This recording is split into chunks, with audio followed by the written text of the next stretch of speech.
Hello.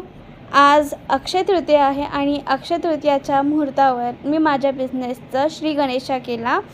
माझं business मी आजपासून सुरुवात करणार आहे. SK पंचगव्य हे माझ्या फर्मचं नाव आहे आणि मी ई-कॉमर्स बिझनेस करायचं ठरवलं आहे.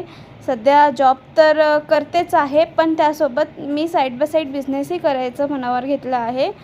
कारण खूप इंटरेस्ट आहे मला ह्या जॉब करण्यामध्ये आणि बिझनेस करण्यामध्ये. दोघी गोष्ट मी बॅलन्स करू शकेल असं मला वाटते, कॉन्फिडंट आहे. आणि अशीच मी देवाला प्रार्थना केली की मला चांगल्यात चांगलं प्रतिसाद मिळू दे, लोकांची साथ मिळू दे आणि माझं बिझनेसची ग्रोथ खूप खूप खूप पुढे होऊ दे, जेणेकरून मी आयुष्यात सक्सेसफुल होईल. आणि अशाच पद्धतीने मी देवाला प्रार्थना केली आणि आरतीची तयारी केली.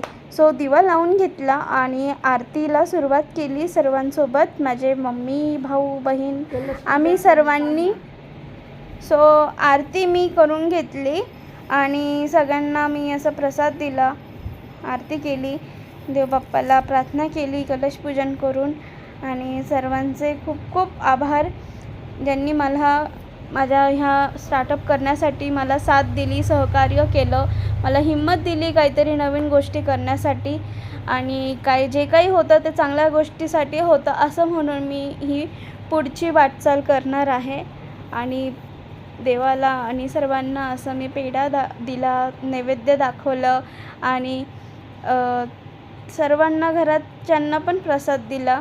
आणि फुल ना फुलाची पाकळी म्हणून असं मी माझी पूजेची ओपनिंग केली, शॉपची ओपनिंग केली. त्यानंतर मम्मीची छान अशी पुरणपोळी फुगत होती. मम्मी मस्त पुरणपोळी बनवते, बघितलं का किती छान पुरणपोळी बनवते. मम्मीची पुरणपोळी पुन्हा अशी फुगली आहे गोल गोल गरगरीत. आणि माझी मम्मी तर सुगरणच आहे. सो आणि त्यानंतर मग मी मस्त असे छान भजे बनवले आणि पप्पांना आणि अजून घागर वगैरे पूजली, अक्षय तृतीया होती म्हणून पप्पांना पण घास दाखवला. आणि त्यानंतर मग आम्ही छान असा आंबा जेवण असं एन्जॉय केला. खूप चविष्ट आंबा जेवण असं झालेलं होतं, कारण माझ्या मम्मीने बनवलं होतं आणि मी खूप एन्जॉय केला. मस्त पोट भरून पुरणपोळी, भजी, आमरस, आमटी असं खाल्लं. भेटूया नेक्स्ट ब्लॉगमध्ये. Stay tune. बाय.